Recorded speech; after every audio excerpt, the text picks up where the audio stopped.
Welcome back to this channel. आज आपण COEP technological university यामध्ये असलेले वेगवेगळे ब्रँचेस आहेत, कॅटेगरी वाईज किती सीट्स आहेत, त्याचा कट ऑफ किती आहे, त्याच पद्धतीनं JEEच्या जे काही सीट्स आहेत त्याचा कट ऑफ किती आहे तो आपण पाहणार आहोत. Asia's one of the oldest engineering college म्हणजेच COEP college of engineering Pune ह्याची एस्टॅब्लिशमेंट जी आहे ते 1854ला झालेली आहे. नंतर 2003ला हे कॉलेजला ॲटोनॉमस स्टेटस देण्यात आलेलं आहे. नंतर 2022ला ही जी आहे ते COEP टेक्नॉलॉजिकल युनिव्हर्सिटी ह्या नावाने ओळखली जाते. या कॉलेजची फीस जी आहे ते 1,35,200 अशी आहे. ह्या कॉलेजचं प्लेसमेंट जे आहे ते one of the best placement आहे. मागच्या वर्षी ह्या कॉलेजमध्ये 198 कंपनीज व्हिजिट केलेले आहेत आणि near about 75 students are placed in different companies. याचं जर सॅलरी पॅकेज बघाल तर मिनिमम पॅकेज हे 5 lakhs आणि मॅक्झिमम पॅकेज जे आहे ते 50 lakhs पर ॲनम असं आहे. मागच्या व्हिडिओमध्ये आपण बघितलेलं आहे की सीट डिस्ट्रीब्युशन कशा होतात. म्हणजे COEPमध्ये जे काही सीट्स आहेत त्यातल्या 20% सीट्स ह्या ऑल इंडिया कोट्यासाठी आहेत. म्हणजे जे विद्यार्थी JEE एक्झामिनेशन देऊन येतात त्या मुलांसाठी 20% सीट्स आहेत आणि 80% सीट्स ह्या CETच्या बेसिसवरती भरल्या जातात.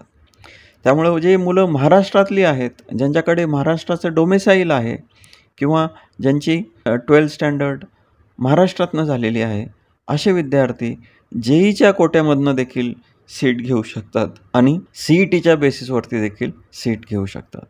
तर आपण सुरुवातीला बघणार आहोत JEEच्या टोटल सीट्स जे आहेत ह्या कॉलेजमध्ये ते 155 सीट्स JEEसाठी आहेत किंवा जे विद्यार्थी JEE एक्झामिनेशन दिलेली आहे आणि ज्यांनी महाराष्ट्राचं जे CET सेल आहे त्याचं जे रजिस्ट्रेशन आहे इंजिनिअरिंग ॲडमिशनसाठी त्याच्यामध्ये ज्या विद्यार्थ्यांनी रजिस्ट्रेशन केलेलं आहे those students are eligible for this JEE quota. ह्या JEEच्या कोट्यामध्ये कशाही पद्धतीचं रिझर्वेशन नाही. म्हणजेच SC, ST, VJ, NT, OBC असं कुठलंही रिझर्वेशन नाही. All are treated as equal. मग तिथं लेडीजचं देखील रिझर्वेशन नाही आहे, कशाही पद्धतीचं रिझर्वेशन नाही आहे. प्युअरली ऑन मेरिट बेसिस हे JEEचा कोटा जो आहे तो फिलअप केला जातो. परंतु ज्यावेळेस आपलं ॲडमिशन ह्या ठिकाणी होईल आणि आपली SC कॅटेगरी आहे किंवा ST कॅटेगरी आहे किंवा ओपनमध्ये EBC आहे किंवा OBC आहे तर तुम्हाला जे काही स्कॉलरशिप मिळते गव्हर्मेंटकडनं ती स्कॉलरशिप मात्र ह्या ठिकाणी तुम्हाला मिळणार आहे. परंतु सीट मिळण्यासाठी जे काही रिझर्वेशन आहे ते या ठिकाणी कशाही पद्धतीचं रिझर्वेशन नाही आहे. All students are treated as equal. तर ह्यामध्ये सुरुवातीची फर्स्ट ब्रँच आपण बघणार आहोत कम्प्युटर इंजिनिअरिंग. तर ह्या कम्प्युटर इंजिनिअरिंगचा JEEसाठी 30 सीट्स आहेत आणि त्याचा जो कट ऑफ आहे 99.70 JEEचा पर्सेंटाईल आहे हा. आणि 98 ही JEEच्या स्कोअरवरनं रँक आहे. जसा JEEमध्ये ऑल इंडिया रँक असतो त्याच पद्धतीनं जे विद्यार्थी महाराष्ट्राच्या CETच्या सेलवरती रजिस्ट्रेशन करतील त्या विद्यार्थ्यांना एक रँक दिला जातो आणि तो रँक आहे 98. हा क्लोजिंग रँक आहे आणि 99.70 हे JEEचे पर्सेंटाईल आहेत.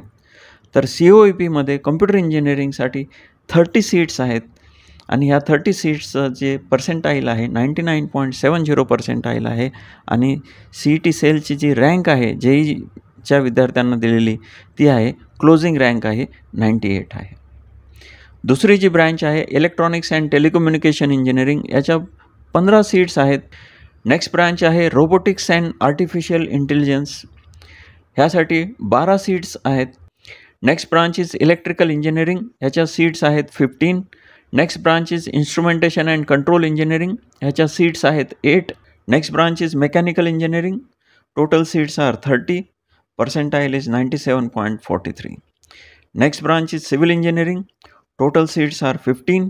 Next is manufacturing science and engineering, ह्याच्या देखील 15 सीट्स आहेत. Next is metallurgy and material technology, 15 seats आहेत आणि याचा JEEचा जो पर्सेंटाईल आहे क्लोजिंग 94.75 आहे. तर हे JEEच्या मार्क्सवरती आपल्याला ह्या COEPमध्ये ॲडमिशन पाहिजे असेल तर आपली रँक CET सेलनी दिलेली रँक ही अशा पद्धतीची असायला पाहिजे किंवा JEEचे पर्सेंटाईल जे आहेत ते अशा पद्धतीचे पाहिजेत, तर आपल्याला COEPमध्ये JEEच्या बेसिसवरती एखादी ब्रांच मिळू शकेल. तर अशा पद्धतीने हे JEEचं आपण बघितलं. आता बघूया स्टेट लेवल, महाराष्ट्र स्टेटच्या विद्यार्थ्यांसाठी जे काही सीट्स आहेत COEPमध्ये.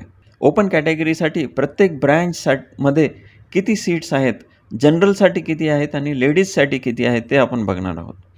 जनरल म्हणजे बॉईज आणि गर्ल्स दोघं देखील ह्या जनरलमध्ये येतात आणि लेडीजमध्ये फक्त आणि फक्त गर्ल्स ॲडमिशन घेऊ शकतात. तर असा हा गर्ल्ससाठी डबल बेनिफिट आहे. त्या जनरलमधून देखील ॲडमिशन त्यांना मिळते आणि लेडीजच्या कोट्यामधनं देखील त्यांना ॲडमिशन मिळते. तर पहिली जी ब्रँच आहे कम्प्युटर इंजिनिअरिंग आहे. कम्प्युटर इंजिनिअरिंगचा जो टोटल इंटेक आहे COEPमध्ये तो 150 आहे. 150मधलं 30 सीट्स जे आहेत ते JEEच्या बेसिसवरती भरले जातात आणि उरलेल्या 120 सीट्स ह्या CETच्या बेसिसवरती भरल्या जातात. तर त्या 120मधल्या 54 सीट्स ह्या ओपन कॅटेगरीसाठी आहेत. 54मध्ये 38 जनरलसाठी आहेत आणि 16 लेडीजसाठी आहेत. तर त्याचा जो क्लोजिंग रँक आहे CETच्या मार्क्सचा तर 99.92 आणि CETचा जो रँक आहे 151 आहे. लेडीजसाठी पर्सेंटाईल आहे 99.89 आणि रँक आहे 201. तर अशाच पद्धतीनं दुसरी जी ब्रँच आहे इलेक्ट्रॉनिक्स अँड टेलिकम्युनिकेशन इंजिनिअरिंग, ह्याच्या 26 सीट्स ह्या ओपनसाठी आहेत. त्यामधल्या 19 सीट्स ह्या जनरलसाठी आणि 7 सीट्स ह्या लेडीजसाठी आहेत. नंतर आहे रोबोटिक्स अँड आर्टिफिशियल इंटेलिजन्स, याच्यामध्ये देखील जनरल आणि लेडीज अशा सीट्स आहेत. नंतर आहे इलेक्ट्रिकल इंजिनिअरिंग, यामध्ये टोटल 25 सीट्स आहेत. 17 seats are for general, 8 seats are for ladies. Next is instrumentation and control engineering, यामध्ये ओपनसाठी 13 सीट्स आहेत. 13मध्ये 9 सीट्स ह्या जनरलसाठी आहेत, 4 सीट्स ह्या लेडीजसाठी आहेत आणि त्याचं पर्सेंटाईल तुम्ही बघू शकता. Next branch is mechanical engineering, तर ह्याच्यासाठी 53 सीट्स ह्या ओपन कॅटेगरीसाठी आहेत. त्यामध्ये 37 ह्या जनरल कॅटेगरीसाठी आहेत आणि 16 ह्या लेडीजसाठी आहेत. नेक्स्ट इज सिव्हिल इंजिनिअरिंग, ह्याच्या 25 सीट्स आहेत. त्यामध्ये 17 सीट्स ह्या जनरलच्या आहेत आणि 8 सीट्स ह्या लेडीजच्या आहेत. मॅन्युफॅक्चरिंग सायन्स अँड इंजिनिअरिंग, ह्याच्या टोटल 26 सीट्स आहेत ओपनसाठी. त्यामध्ये 18 सीट्स जनरलच्या आहेत आणि 8 सीट्स ह्या लेडीजच्या आहेत. मेटलर्जी अँड मटेरियल टेक्नॉलॉजी, ह्याच्या देखील 25 सीट्स आहेत. त्याच्यामध्ये 18 सीट्स ह्या जनरलच्या आहेत आणि 7 सीट्स ह्या लेडीजच्या आहेत. तर अशा पद्धतीनं COEPमध्ये ज्या 9 ब्रँचेस आहेत त्या अशा पद्धतीनं पर्सेंटाईल असायला पाहिजे. नेक्स्ट इज SC कॅटेगरी, तर SC कॅटेगरीसाठी प्रत्येक ब्रँचमध्ये किती सीट्स आहेत ते आपण आता बघणार आहोत. पहिली जी ब्रँच आहे कम्प्युटर इंजिनिअरिंग, कम्प्युटर इंजिनिअरिंगसाठी 15 सीट्स ह्या SC कॅटेगरीसाठी आहेत. त्यातल्या 10 सीट्स जनरलच्या आहेत आणि 5 सीट्स ह्या लेडीजच्या आहेत. जनरलमध्ये मुलं आणि मुली दोघंही ॲडमिशन घेऊ शकतात, पण लेडीज कोट्यामध्ये फक्त मुलींनाच ॲडमिशन या ठिकाणी मिळेल. नेक्स्ट आहे electronics and telecommunication engineering, total 8 seats आहेत. त्यातल्या 6 सीट ह्या जनरलच्या आहेत आणि 2 सीट ह्या लेडीजच्या आहेत. थर्ड आहे robotics and artificial intelligence. Next is electrical engineering, ह्याच्यामध्ये टोटल 8 सीट्स आहेत. त्याच्यामध्ये 6 जनरलच्या आहेत आणि 2 लेडीजच्या आहेत.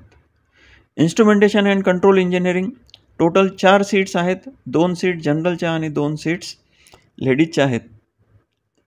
मेकॅनिकल इंजिनिअरिंग, टोटल 16 सीट्स आहेत. SC कॅटेगरीसाठी आपण बघतोय हे.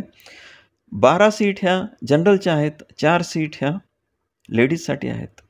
जनरलसाठी CETचं जे पर्सेंटाईल आहे 95.90 आहे आणि लेडीजसाठी 93.09 किंवा CETचा रँक जो आहे तो मेकॅनिकलचा क्लोजिंग आहे 10,453 आणि लेडीजचा आहे 17,336.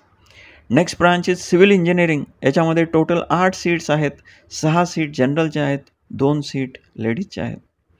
मॅन्युफॅक्चरिंग सायन्स अँड इंजिनिअरिंग, याच्यामध्ये 2 सीट्स लेडीजच्या आहेत आणि 5 सीट्स ह्या जनरलच्या आहेत. लास्ट ब्रँच आहे मेटलर्जी अँड मटेरियल टेक्नॉलॉजी. याच्यामध्ये 5 सीट्स ह्या जनरलच्या आहेत, 3 सीट्स लेडीजच्या आहेत. तर हे SC कॅटेगरीसाठी मुलांसाठी आणि मुलींसाठी काय कट ऑफ असायला पाहिजे किंवा रँक काय असायला पाहिजे हे आपल्याला ह्या ठिकाणी मिळेल. तर आपल्याला एखादा SC कॅटेगरीमधला स्टुडंट आहे आणि मुलगा आहे आणि त्याला COEPच पाहिजे, तर त्याचं मॅक्झिमम जो CETची रँक आहे 17,618, नियर अबाउट 17,000 to 18,000 अशी जर रँक असेल तर त्याला COEPमध्ये एखादी ब्रँच मिळू शकते. तर असं हे SC कॅटेगरीसाठी लागणारं जे काही मेरिट आहे त्या वेगवेगळ्या ब्रँचेससाठी बरेचसे विद्यार्थी असतात, त्यांना कुठलीही ब्रँच चालते, परंतु COEPमध्ये ॲडमिशन पाहिजे अशी कंडिशन असते. तर अशा विद्यार्थ्यांसाठी हे खूप हेल्पफुल आहे की तुमची जी कॅटेगरी आहे त्या कॅटेगरी वाईज तुम्ही बघू शकता की आपल्याला कुठली ब्रँच ह्याच्यामध्ये मिळू शकते. नंतर पुढची जी कॅटेगरी आहे ST कॅटेगरी आहे. कम्प्युटर इंजिनिअरिंगसाठी 8 सीट्स आहेत. 5 सीट्स ह्या जनरलमध्ये येतात, म्हणजे मुलं आणि मुलींसाठी आहे, आणि 3 सीट्स ह्या फक्त मुलींसाठी आहेत. आणि त्याचा मेरिट नंबर किंवा पर्सेंटाईल तुम्ही बघू शकता. नेक्स्ट आहे electronics and telecommunication engineering. 3 seats ह्या जनरलसाठी आहेत, 1 सीट लेडीजसाठी आहे. Robotics and artificial intelligence. Next is electrical engineering. 4 seats ह्या जनरलच्या आहेत, 1 सीट लेडीजची आहे. जनरल म्हणजे ST कॅटेगरीमधल्या मुलांसाठी आपण बोलतो आहे. Next is instrumentation engineering. ह्याच्यामध्ये 1 सीट जनरलची आहे, 1 सीट लेडीजची आहे. मेकॅनिकल इंजिनिअरिंग 6 सीट जनरलच्या आहेत, 2 सीट लेडीजच्या आहेत. याच्यामध्ये तुम्ही बघू शकता की ST कॅटेगरीमध्ये मेकॅनिकल 32,000 आपला जर CETचा रँक असेल तरी देखील आपल्याला मेकॅनिकल ही ब्रँच COEPमध्ये मिळू शकते. किंवा एखादी मुलगी आहे तर तिचा रँक 50,000पर्यंत जरी असेल, म्हणजे CETचं पर्सेंटाईल 78.34 ह्या पर्सेंटाईलला तिला COEPमध्ये मेकॅनिकल ब्रांच मिळते. Next is civil engineering. याच्यामध्ये 3 सीट्स जनरल आहेत, 1 सीट लेडीजसाठी आहे. Manufacturing science and engineering. यामध्ये 2 सीट जनरलच्या आहेत, 2 सीट लेडीजच्या आहेत. Next is metallurgy and material technology. याच्यामध्ये 3 सीट्स जनरलच्या आहेत, 1 सीट लेडीजची आहे. अशा 4 सीट्स ह्या ब्रँचमध्ये ST कॅटेगरीसाठी आहेत. तर हे होतं ST कॅटेगरी. तर ST कॅटेगरीचं आपल्याला मुलांसाठी नियर अबाउट 75,000पर्यंत जरी आपला CETचा जर मेरिट नंबर असेल तर आपल्याला COEP हे कॉलेज मिळू शकतं. आणि मुलींसाठी 1,13,000 असा जरी रँक असेल, म्हणजे बघा तुम्ही हे जे आहे ते मॅन्युफॅक्चरिंग सायन्स अँड इंजिनिअरिंग 37.69 एवढ्या कमी पर्सेंटाईलला मुलीला मॅन्युफॅक्चरिंग सायन्स अँड इंजिनिअरिंग ही ब्रँच COEPमध्ये मिळालेली आहे. हा मागच्या वर्षीचा कट ऑफ आहे, 2023चा कट ऑफ आहे. नेक्स्ट इज VJ किंवा DT कॅटेगरीसाठी आपण बघतोय. कम्प्युटर इंजिनिअरिंगमध्ये 3 सीट्स आहेत, त्यातल्या 2 सीट्स ह्या जनरलसाठी आहेत, 1 सीट ही लेडीजसाठी आहे. Electronics and telecommunication engineering. तर ह्याच्यामध्ये तुम्ही बघाल जनरलसाठी 0 सीट आहे, म्हणजे मुलांसाठी इथं सीट नाही आहे. VJ कॅटेगरीसाठी मुलीसाठी 1 सीट आहे. तर तुम्हाला हे सीट डिस्ट्रीब्युशन मॅट्रिक्स मागच्या व्हिडिओमध्ये जर बघाल तर मी पूर्ण एक्सप्लेन केलेलं आहे की सीट डिस्ट्रीब्युशन मॅट्रिक्स कशा पद्धतीनं आपल्याला त्याचा यूज करायचा आहे आपल्याला ॲडमिशन प्रोसेससाठी. कारण एखादी सीट आपली कॅटेगरी सपोज VJ आहे आणि आपल्याला इलेक्ट्रॉनिक्स अँड टेलिकम्युनिकेशन इंजिनिअरिंग ही ब्रँच पाहिजे COEPमध्ये आणि आपण बॉईजमध्ये आहात तर आपल्याला इथं ॲडमिशन मिळणार नाही, कारण इथं सीट्सच नाही आहेत. जनरल किंवा बॉईजसाठी ENTCसाठी सीट्सच नाही आहेत. तर हे सीट डिस्ट्रीब्युशन मॅट्रिक्स हे खूप महत्त्वाचं आहे. यावरून आपल्याला समजेल की एखाद्या कॉलेजमध्ये एखादी ब्रांच आपल्याला मिळू शकते का नाही मिळू शकत. कारण तिथं सीटच नसेल, त्या कॅटेगरीसाठी सीटच नाही आहे, तर आपल्याला इथं ब्रँच मिळू शकत नाही. हां, आपले पर्सेंटाईल खूप जास्ती असतील तर आपल्याला ओपन कॅटेगरीमधली सीट आपल्याला मिळेल ह्याच कॉलेजमध्ये, पण त्यासाठी आपल्याला ओपनपेक्षा देखील चांगला स्कोअर असायला पाहिजे, तेव्हा ती सीट आपल्याला मिळणार आहे. Next branch is robotics and artificial intelligence. Next is electrical engineering. ह्याच्यामध्ये 2 सीट जनरलसाठी आहेत आणि लेडीजसाठी 0 सीट्स आहेत. त्यामुळं तुम्ही बघाल लेडीजमध्ये क्लोजिंग पर्सेंटाईल दिलेलं नाही आहे, कारण इथं सीटच नाही आहे लेडीजसाठी. Next is instrumentation and control engineering. जनरलसाठी 1 सीट आहे, लेडीजसाठी 0 सीट्स आहेत. मेकॅनिकल इंजिनिअरिंग जनरलसाठी 3 सीट्स आहेत, लेडीजसाठी 1 सीट आहे. सिव्हिल इंजिनिअरिंग 1 सीट जनरलसाठी आहे, 1 सीट लेडीजसाठी आहे. Manufacturing science and engineering 1 seat जनरलसाठी, 1 सीट लेडीजसाठी आहे. Metallurgy and material technology 2 seat जनरलसाठी आहेत, लेडीजसाठी 0 सीट आहे. जिथं लेडीजसाठी 0 सीट आहे तिथं लेडीजला ॲडमिशन मिळणार नाही, परंतु त्या मुलीचं जर पर्सेंटाईल मुलांपेक्षा जास्ती असेल तर तिला त्या ब्रँचमध्ये ॲडमिशन मिळू शकते, कारण जनरलमध्ये मुलगा आणि मुलगी दोघंही ॲडमिशन घेऊ शकतात. तर आता आपण नेक्स्ट कॅटेगरी बघतोय, NTB ह्या कॅटेगरीसाठी. कम्प्युटर इंजिनिअरिंगमध्ये 3 सीट्स आहेत, 2 जनरलचे आहेत, 1 लेडीजची आहे.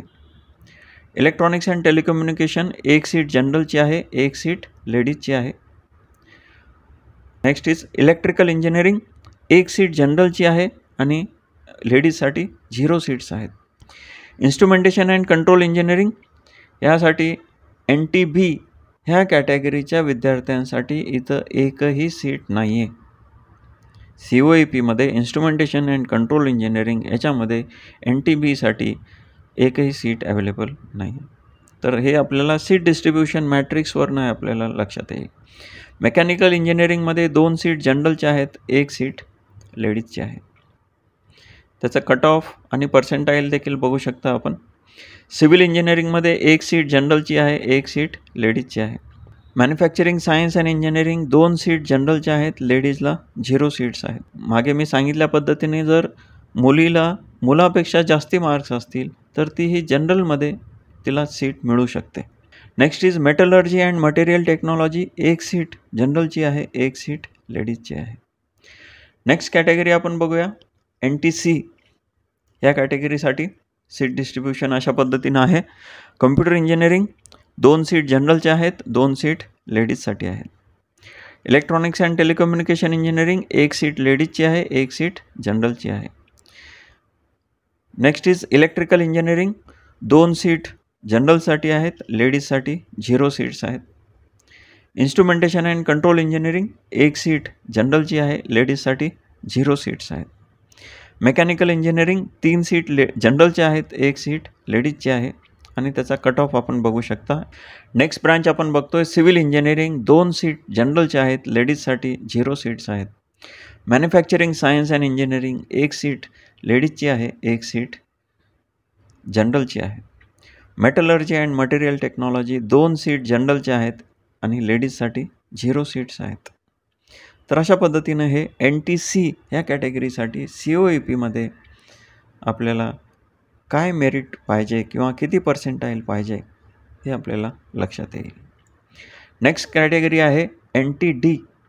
तर NTDसाठी कम्प्युटर इंजिनिअरिंगसाठी 3 सीट्स आहेत, जनरलमध्ये 3 आहेत, लेडीजमध्ये 0 सीट्स आहेत. इलेक्ट्रॉनिक्स अँड टेलिकम्युनिकेशन इंजिनिअरिंगमध्ये 1 सीट जनरलची आहे, लेडीजसाठी 0 सीट्स आहेत. Robotics and artificial intelligence next branch is electrical engineering. ह्याच्यामध्ये जनरलसाठी 0 सीट्स आहेत आणि लेडीजसाठी 1 सीट आहे. त्यामुळे NTD यामध्ये एखादा मुलगा असेल तर त्याला इथं ॲडमिशन मिळणार नाही, मुलगी असेल तर तिच्यासाठी 1 सीट अवेलेबल आहे. Next is instrumentation and control engineering. जनरलमध्ये 1 सीट आहे, लेडीजमध्ये 0 सीट आहे. मी आत्ताच सांगितल्या पद्धतीनं लेडीजला 0 जरी सीट असेल परंतु तिचं मुलांपेक्षा जास्ती जर स्कोअर असेल तर तिला ह्या जनरलमधली 1 सीट मिळू शकते. Next is mechanical engineering 1 seat जनरलसाठी आहे, 1 सीट लेडीजसाठी आहे. सिव्हिल इंजिनिअरिंग जनरलमध्ये 0 सीट्स आहेत, लेडीजसाठी 1 सीट आहे. मॅन्युफॅक्चरिंग सायन्स अँड इंजिनिअरिंग जनरलमध्ये 1 सीट आहे, लेडीजसाठी 0 सीट्स आहेत. मेटलर्जी अँड मटेरियल टेक्नॉलॉजी जनरलमध्ये 0 सीट्स आहेत, लेडीजसाठी 1 सीट आहे. तर अशा पद्धतीनं NTD ह्या कॅटेगरीजमध्ये COEPमध्ये ॲडमिशन घेण्यासाठी हे अशा पद्धतीचं आपलं मेरिट हे असायला पाहिजे. नेक्स्ट आता बघतोय आपण OBC कॅटेगरी. आपली जर OBC कॅटेगरी आहे आणि आपल्याला COEPमध्ये ॲडमिशन पाहिजे तर ब्रँच वाईज आपलं मेरिट कसं असायला पाहिजे हे स्लाईडमधनं लक्षात येईल. तर कम्प्युटर इंजिनिअरिंगसाठी 15 सीट्स ह्या जनरलसाठी आहेत आणि 6 सीट ह्या लेडीजसाठी आहेत. OBC कॅटेगरीसाठी आपण हे सर्व बघतोय. Electronics and telecommunication engineering 7 seats जनरलसाठी आहेत आणि 4 सीट लेडीजसाठी आहेत.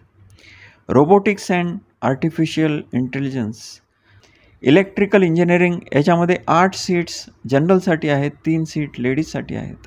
Instrumentation and control engineering 5 seat जनरलसाठी, 1 सीट लेडीजसाठी आहे. मेकॅनिकल इंजिनिअरिंग 14 सीट्स ह्या जनरलमध्ये आहेत, 7 सीट लेडीजसाठी आहेत. सिव्हिल इंजिनिअरिंग 7 सीट जनरलमध्ये आहेत, 4 सीट लेडीजमध्ये आहेत. Manufacturing science and engineering 8 seats ह्या जनरलमध्ये आहेत आणि 3 सीट्स ह्या लेडीजसाठी आहेत. टोटल इंटेक जो आहे तो 75 आहे, परंतु ह्या 75 मधल्या 15 सीट्स ह्या JEEच्या कोट्यातनं भरल्या जातात आणि उरलेल्या 60 सीट्स ह्या CETच्या बेसिसवरली पडतात. त्या 60मध्ये 50% सीट जनरलसाठी आहेत, 50% सीट रिझर्वेशनसाठी आहेत आणि मग त्या रिझर्वेशनमध्ये OBCचं जे पर्सेंटेज आहे त्यानुसार OBCसाठी 8 सीट ह्या मुलं आणि मुली ह्या दोघांसाठी आहेत आणि 3 सीट ह्या फक्त आणि फक्त मुलींसाठी आहेत. Next is metallurgy and material technology. याच्यामध्ये 8 सीट्स ह्या जनरलसाठी आहेत, 3 सीट्स ह्या लेडीजसाठी आहेत. तर अशा पद्धतीनं आपली OBC कॅटेगरी असेल तर आपल्याला COEPमध्ये ॲडमिशन पाहिजे. CETचं पर्सेंटाईल किती असायला पाहिजे हे आपल्याला ह्या स्लाईडवरनं लक्षात येईल. नेक्स्ट आता आपण बघतोय TFWS आणि EWS. प्रत्येक ब्रांचमध्ये 5% सीट्स ह्या TFWS आहेत. TFWS म्हणजे ट्युशन फी वेव्हियर स्कीम.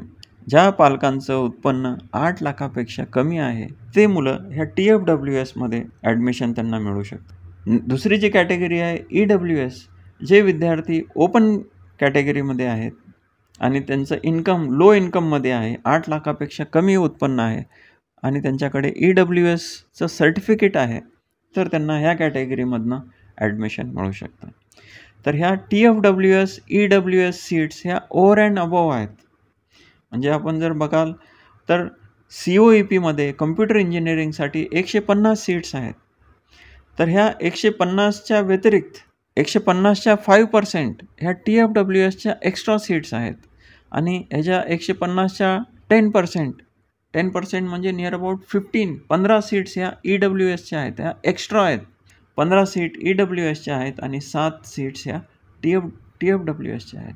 अशा पद्धतीनं 23 एक्स्ट्रा सीट्स ह्या COEPमध्ये कम्प्युटर इंजिनिअरिंगसाठी आहेत. तर जे विद्यार्थी EWS कॅटेगरीमध्ये आहेत त्यांना ओपनमधनं पण सीट मिळू शकते आणि EWS ह्या कॅटेगरीमधनं देखील सीट मिळू शकते. तर हे TFWS आणि EWSचा जो CETचा पर्सेंटाईल आहे किंवा क्लोजिंग रँक जी आहे ते अशा पद्धतीनं बघायला मिळेल. TFWSमध्ये कुठलाही विद्यार्थी ॲडमिशन घेऊ शकतो, फक्त त्याचं इन्कम जे आहे ते 8 लाखापेक्षा कमी असायला पाहिजे. EWS कॅटेगरीमध्ये फक्त आणि फक्त ओपन कॅटेगरीचेच मुलं आणि ज्यांचं इन्कम 8 लाखापेक्षा कमी आहे आणि ज्यांच्याकडे EWS सर्टिफिकेट आहे असेच विद्यार्थी याच्यामध्ये ह्या एक्स्ट्रा सीटमध्ये येऊ शकतात. TFWS हे कसलंही सर्टिफिकेट लागत नाही, फक्त आपलं इन्कम जे आहे ते इन्कम सर्टिफिकेट पाहिजे, ज्याच्यामध्ये इन्कम आपलं 8 लाखापेक्षा कमी पाहिजे. तर हे कम्प्युटर इंजिनिअरिंगसाठी मेरिट नंबर अशा पद्धतीनं आहे. नंतर आहे इलेक्ट्रॉनिक्स अँड टेलिकम्युनिकेशन इंजिनिअरिंग. याचं मेरिट आपण बघू शकता. Robotics and AI, electrical engineering, instrumentation and control engineering, mechanical engineering, civil engineering, manufacturing science and engineering, metallurgy and material technology. तर अशा पद्धतीनं COEP ही या कॉलेजमध्ये ॲडमिशनसाठी आपला असायला. तर अशा पद्धतीनं COEPमध्ये ॲडमिशन घेण्यासाठी JEEसाठी काय कंडिशन्स आहेत, काय कट ऑफ लागतो, CETमध्ये काय कट ऑफ किंवा पर्सेंटाईल आपला असायला पाहिजे, आपली कुठली कॅटेगरी आहे, आपल्याला कुठली ब्रँच पाहिजे आणि आपलं पर्सेंटाईल किती आहे किंवा रँक किती आहे, यावरून आपल्याला समजेल की आपल्याला COEPमध्ये ॲडमिशन मिळू शकेल किंवा नाही. तर अशा पद्धतीचे इन्फॉर्मेटिव्ह व्हिडिओ बघण्यासाठी ह्या चॅनलला लाईक आणि सबस्क्राईब करा. थँक्यू.